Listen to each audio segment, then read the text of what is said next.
தேவனுக்கு மகிமை உண்டாகட்டும். இன்றைக்கு எபேசியர் 6ஆம் அதிகாரம் 2ஆம் வசனம் 3ஆம் வசனம்.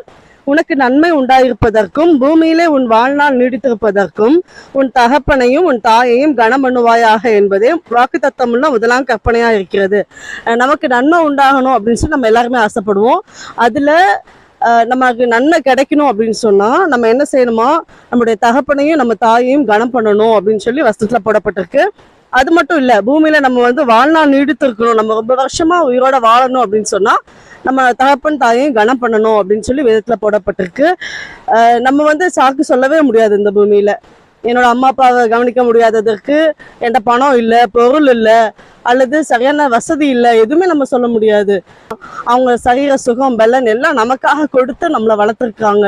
அதனால நம்முடைய தாய் தகப்பனை நம்ம கனப்படுத்துறது ரொம்ப முக்கியமான ஒரு விஷயமா இருக்கு. அப்படி செஞ்சாதான் நமக்கு நன்மை கிடைக்கும்னு சொல்லி வேதத்துல போடப்பட்டிருக்கு. வேதத்தின்படி அதுதான் முதலாம் கற்பனை, வாக்கு தத்தமுள்ள கற்பனைன்னு சொல்லி. நம்ம வாக்கு தத்தத்தை ரொம்ப ஆசைப்படுவோம், நம்ம நிறைவேறணும்னு நம்ம நினைப்போம். அதனால வாக்கு தத்தத்துல ஒண்ணு நம்ம தகப்பனையும் தாயையும் கனப்படணும்னு சொல்லி அநேக ஆசீர்வாதங்கள் உங்களுக்கு கிடைக்கும்.